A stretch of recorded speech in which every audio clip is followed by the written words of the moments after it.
There are only two ways to get out of cults. It's either by death or by Christ. I want to appreciate every one of you that has watched my video thus far. Please, if you have not subscribed to this channel, please do and like my video, make comments. I need to hear from you. I need to get your questions. I know so many of you, this all the while I started talking about my journey into cultism, how I was initiated, the reasons why people join cults, my very, how I escaped death. I also talked about how to identify a cultist. Please, if you have not subscribed to this channel, please do like this video, comment on this video.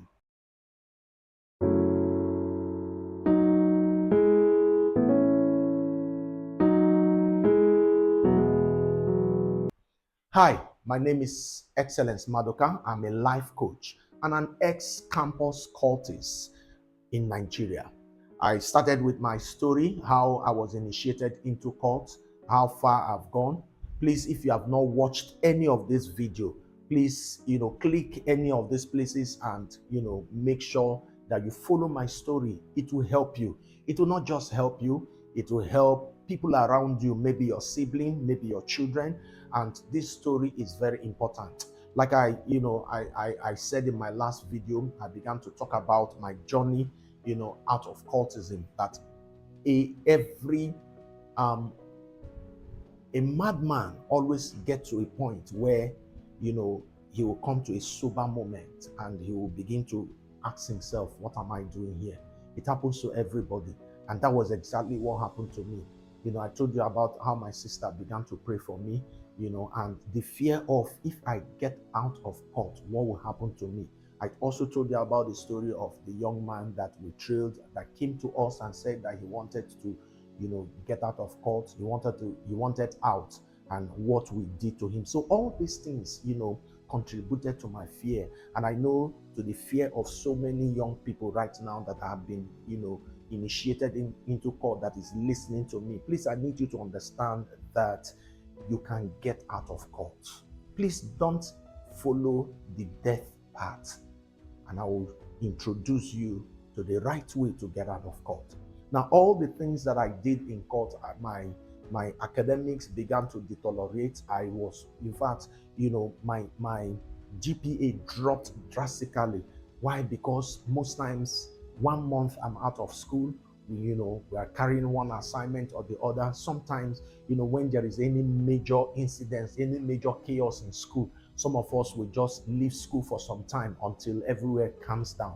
And all these things, it got to a point where I became afraid of my shadow. Each time I sit down, I begin to wonder. Each time you hear, that this person has been killed, someone that you just sat with today, that you drank with, and all of a sudden you just had that, he was killed. And all this fear began to, creep into me, because of my upbringing. My upbringing began to play back. Somehow I knew that I was not doing the right thing. When I was initiated, from the first day I got initiated, I began to regret. And that is exactly what happens to so many people. From your first day of initiation, where they will come and you will not even understand that this is what you are getting into until you get there, until you begin to take the oath. Remember the oath that we took. And, I said it in one of my videos, that we enter alive and we come out alive. That when you spill the secret of the confraternity, your head will roll, your tongue will cleave to the roof of your mouth, and all these things, that every consequence of the court, comes to you and that of your generation. These are the things. So each time I sit down and I think about this, where will I end? I know how my parents struggled, to send me to school. Most times, my father got to a point when I entered school, and my father at that point got retired, and he was doing everything to ensure that I finished school. Because one of the things that he said to us is that the only will that he has for us, the only thing that he has for us, the only heritage that he has for us is education. So my father struggled, and each time I sit down and look at how my father struggled, how my mother struggled, for me to come back to school, for him to pay my school fees. I sit down at that my sober moment and I begin to ask myself, how do I, get out of this? How did I get myself to this? But even at that, because there is already an oath and a covenant that is binding us, you can't just walk out. You can't just come and say you are out. The fear of, if I come out, what will happen to me? So all these things, has kept a lot of young people. All these things have kept so many people that from the day of their initiation, they want out, but they don't know how to get out. From the first day they were initiated, they want to get out, but they don't know how to get out. So all these things, began to play out in my case.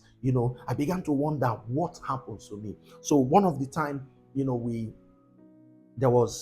were supposed to go for initiation, and that in that initiation, we were supposed to do what we were supposed to carry out a mutiny. We're supposed to bring down the head of that confraternity and install someone else, to become. But that period, what happened to me, I did not go for that initiation because the previous week I traveled to my village. My village is not far from my school. I traveled to my village. I'm from Abia State and I went to Abia State University in Nigeria. I traveled to my village for the burial of my grandmother.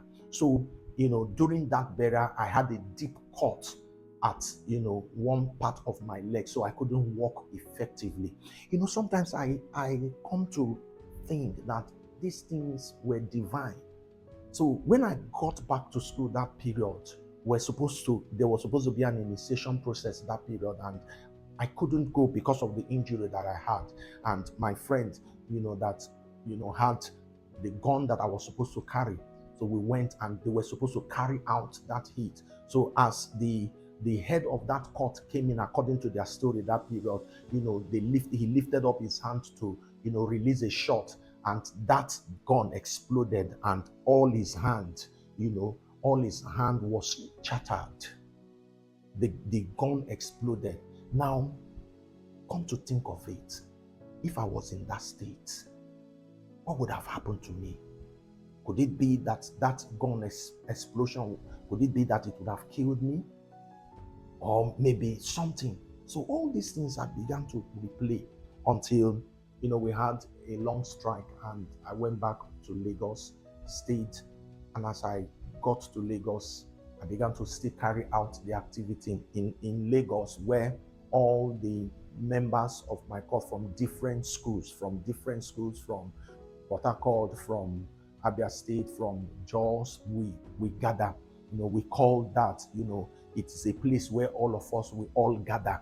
And in that gathering, I was the number 3 man, in that gathering. So each time, now we're among the people that went to establish my court group, the court that I belonged to. Were among the people, I was among the people that went to establish it in Lagos State University. All these things. So, because the holiday was so long, so we're carrying out all these activities, still going out for heat, still doing a lot of things, So one time, I told you about my sister that was praying for me. So my sister now decided to invite me to church. Now, when she now invited me to church, I now started attending her church. And after that, now if you look back at my video where, I almost got killed, I told you about my friend that died. I told you about my friend that, that when they preached to him, somebody preached to him, and I came and I hushed him and I did not allow him to give his life to Christ that time. I told you about that incident that happened to him and my surgery and all whatnot. So, all those things played back. So as I went back home, I began to think about that incident that took the life of my friend. And I began to, imagine all that. So my sister invited me to her church. So I started going to her church. Now, when I started going to her church, I liked the music. I get to church and, I just found myself glued. I always long to go back to church. I always long to go back because of the praise and worship. I don't miss that particular section of the service. But when it comes to preaching, you just see me, I just doze off, which so many people do. So I love that particular aspect. So I kept going to church every Sunday. But in the midst of it, I was still attending our meetings. We were still doing our court activities. Most times I even come to church with my girlfriend. Now, at this particular period when they were supposed to have a youth convention, so that during that youth convention, so they asked all the youths, everybody. I had to wait because I was waiting for my sister for us to go back home the same time. So I just sat in the midst of their meeting, and there they were appointing people to carry out certain function for the convention. And all of a sudden they pointed at me that I should lead the drama group. Huh? Me. Okay, I didn't object. And that was how they made me the drama group leader for that convention. So that had to start bringing me to church every day, because we'll go to church every day for rehearsal. So I started going to church. Now, sometimes I come from the meeting to church. Sometimes I come from my girlfriend's house to church.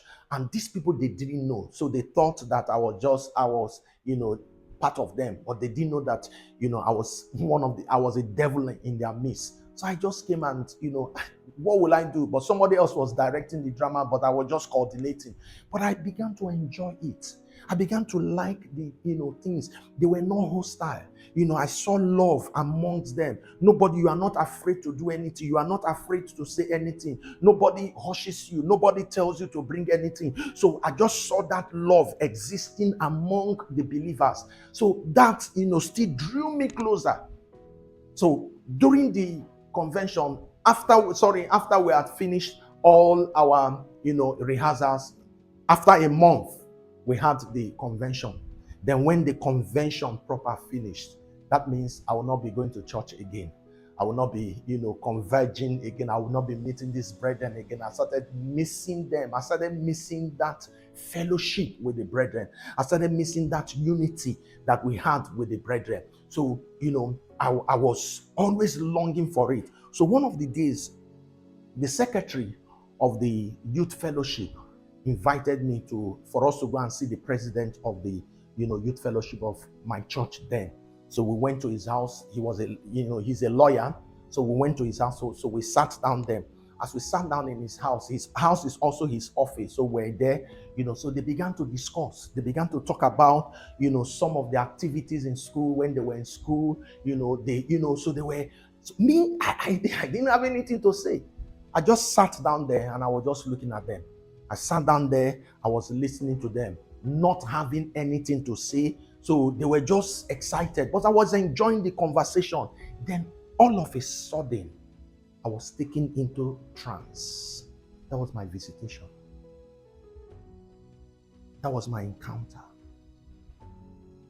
A large screen appeared in front of me. As that screen appeared in front of me, I was just seeing, on that screen, I was seeing activities like a playback of every incident that would have taken my life. It was just playing back.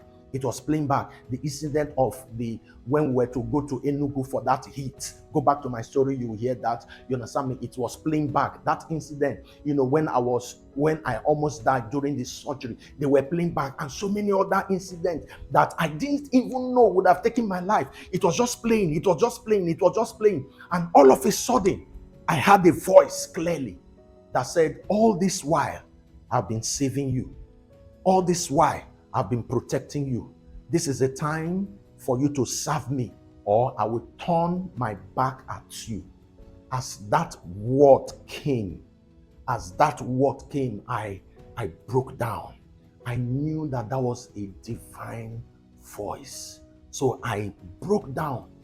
And when I got consciousness, I didn't know for how long I was taken into that trance. So I was crying, I was sobbing. So these two people, they were looking at me, the president and the secretary, they were looking at me and they were wondering what happened. So I began to narrate to them my story. I began to tell them who I really was. And they were afraid, they were shocked. And they now decided to lead me to Christ. And that is the second way to get out of court. So I stretched out my hand, they led me to Christ, and I made that confession. Now, as I made that confession, I discovered that a burden was lifted off me. And they now began to pray for me. I'm going to tell you how I survived it. You know, the process after I gave my life to Christ, that period, the process that I, followed to get to where I am. Please remember to subscribe to this channel. Remember to follow. Remember to, to like this channel. Comment. I know there are a lot of questions in your heart. There are a lot of questions that you want to ask. Please, go to the comment section and ask questions. I'm ready to answer you. I'm ready to respond to you. I am here to help you. I'm not here to expose anybody, but I'm doing this video to help someone that is already there, that thinks that he cannot get out, that to tell you that I was there and I came out and I stood out, and to help those that probably they are intending to get in, to let them know the dangers in it. So if you are in any of these categories and you want to ask questions, please do not hesitate. Do not hesitate to go to the comment section, ask questions. I'm going to answer. If you're a parent here, at least you'll be able to understand, how to identify a cultist, and how to keep your child, your son or your daughter from, these dangerous, acts. And as you do that, I know that God is going to help you. Don't forget again, subscribe to this channel, like, comment, and I'll come back and I will tell you the process. After this incident, what happened, I'm going to come back to you. Remember, stand out, don't blend.